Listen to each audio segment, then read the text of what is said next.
medical students, the cultural influences on how they perceive medicine and healthcare totally different. And all our students have to learn this. It's not just about the language, but it's also about the culture and the beliefs about illness and wellness.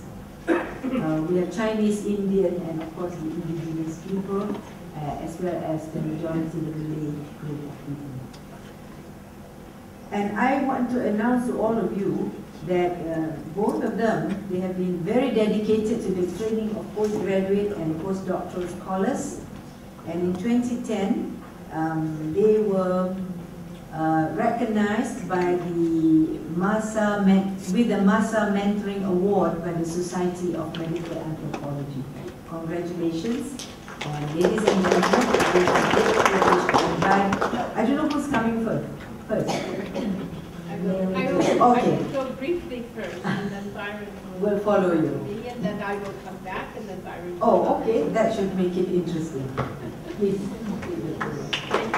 It's a delight always to hear what is happening in the places that we visit, and what a wonderful video that we had the opportunity to see.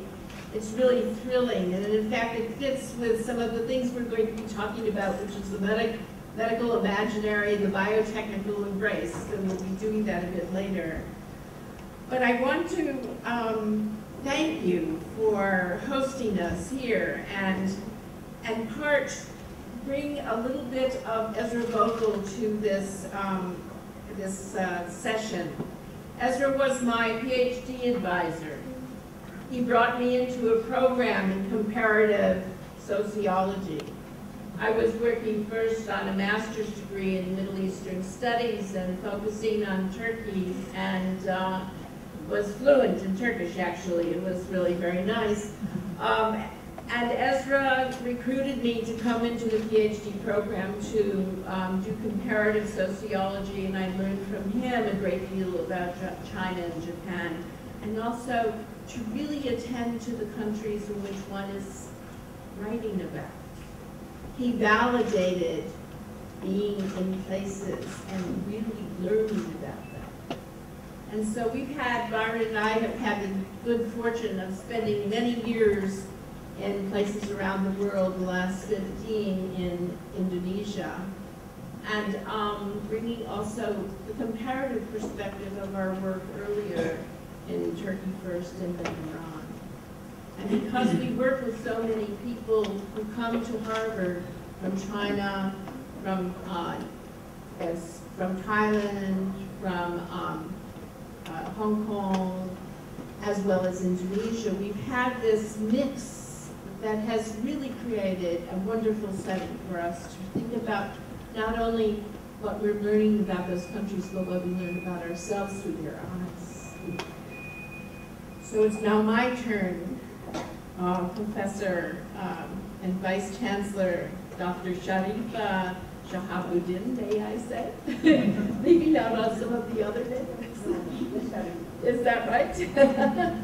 We thank you very much for hosting us, and we thank Casey Lam, and we thank Dr. Ho and Desmond for providing the funds for being able to kick off another discussion. We're going to begin with Byron, who will present an overview of medicine's modernist projects. I'll come back and speak a bit about some clinical realities and comparative discussions about what's going on in Indonesia and in the US, and thinking about end of life and how people actually confront those dilemmas that sometimes our medical imaginary doesn't come up with good ways to deal with. And then Byron will again bring in mental health care issues in various places within Asia. And if we have time, we'll spend a little time talking about Aceh. So it's a smorgasbord, and you are welcome to ask questions and stop us through this process so we can be a conversation instead of just a lecture. That's what Desmond wants us to do, I believe. So thank you, Byron.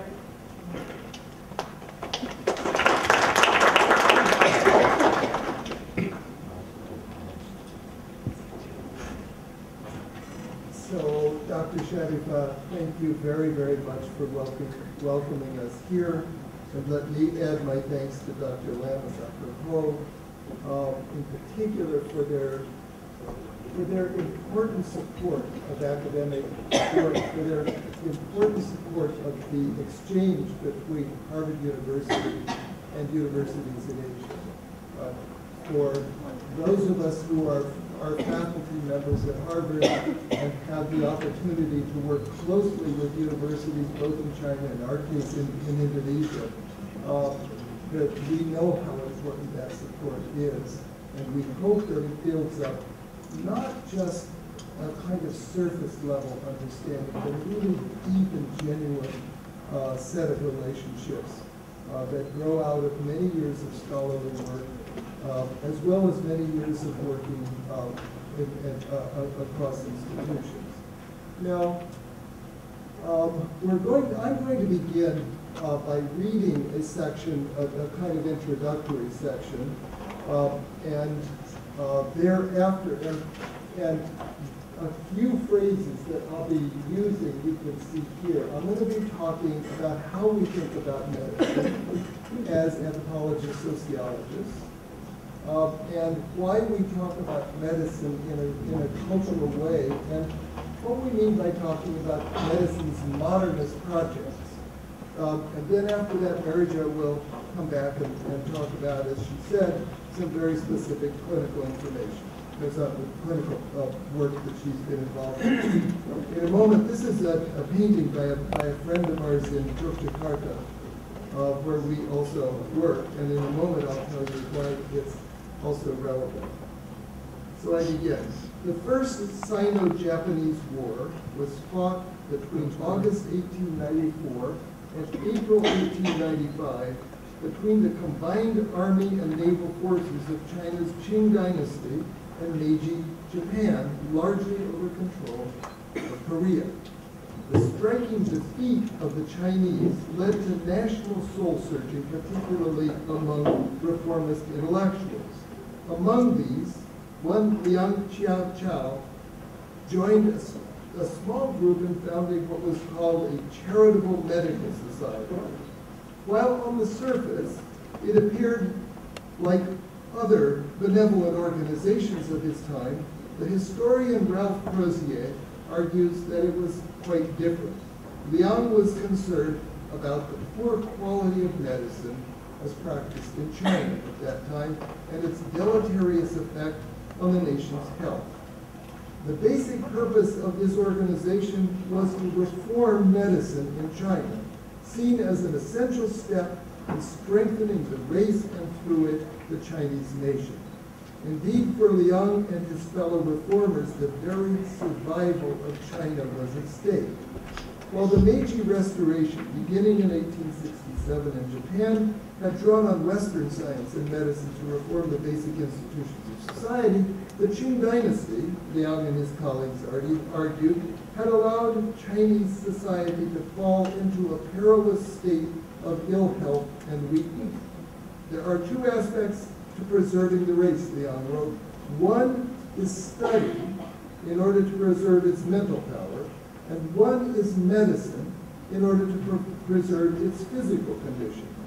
Rather than viewing the medical calling as beneath the worthy notice of the scholar, in Liang's view, medicine is the noblest profession in the world, and the writing of 8-legged essays the basis, and thus was launched a critique not only of the Confucian scholarly practices, but classical Chinese medicine, leading to a battle between Western-oriented reformers and those who made so-called Chinese medicine a valued part of Chinese nationalism that was to be waged for many decades, culminating in the Cultural Revolution. Now, for anyone here, you know Indonesia Sakit, Tao Ikalapa, right? It means Indonesia's sickness. And so what I'm referring to here in the history of China was a moment in which medical reform was seen as part of strengthening, was a part of understanding that the nation itself was somehow sick, and that the nation had to be healed by reforming medicine. So from the very beginning, medicine and the ideas of nationality and nationalism and the strength of a nation have been linked up. Now, for those of us who are students of medical anthropology, medical sociology, medical history, it's little wonder that fierce battles over the vitality and well-being of a society would be fought in terms of the health of that society, that the reforms of medical and public health institutions would be fundamental to arguments about the decline or the progress of a society, and that such debates would become central to nationalist movements and efforts to modernize a society and its institutions. Medicine, for those of us in the social sciences and humanities, is one of the critical cultural institutions of a society. While grounded in historically evolving biomedical sciences and organized as a set of complex social institutions, medicine is cultural to the core, a set of ideas and practices linked to the most fundamental concerns of members of a society. So, as Dr. Sharifa said, certainly the patients have culture, but medicine itself is also a kind of cultural institution. At the same time, biomedicine is increasingly global, a cosmopolitan cultural system, practiced locally, but in constant conversation with global forms of knowledge, standards of practice, forms of medical education, and therapeutic technologies. And medicine is a profession embedded in the complex relations of self-regulation and ethical norms, interactions with governmental forms of management and control, and deeply influenced by patterns of financing. Science is never self-contained. There is always a two-way traffic across the boundaries erected between science and society. And this is particularly true of medicine, where global forms of medicine are in such two-way conversation with local cultural, economic, bureaucratic, financial, and religious institutions, and are shaped by local forms of emotional expression, local moral worlds, and local narrative forms of giving meaning to experience. But what does it mean to say that medicine is a modernist project, as we say in the title of this lecture? How did medicine get caught up in the great global movement of modernity? And what is the relevance to scholars, policymakers, and practitioners of framing our understanding of medicine in this way? What does it mean to suggest that medicine is one of the key progressive institutions in a society, or has the potential to be? And how does this framing help us understand medicine in the diverse settings of contemporary Asian societies? What does it mean that medicine is a modern profession? What are the specific characteristics of the medical profession in contrast with other professions like the legal profession, etc.? And what are the complex challenges of development of the various medical professions so that they carry out the most basic technical and humanitarian functions of medicine in a way that attends to the needs of patients and society, as well as to the needs of the medical practitioners and the profession. Now, these are the issues we'll be talking about this afternoon. We begin by outlining what we consider to be core dimensions of what constitutes medicine, what sets it off as a profession from other forms of science, and then provide a brief overview of how medicine emerged at the center of debates about modernity in the colonial era and was critical to nationalist rethinking of nation-making. We then turn to two examples. Mary Jo will be talking about high technology medicine, in particular with her work in Indonesia, and I'll be talking about a different kind of problem, that of mental health, and in settings of great scarcity of resources in much of this region, and a bit about the work we've been doing in Indonesia. In our understanding, medicine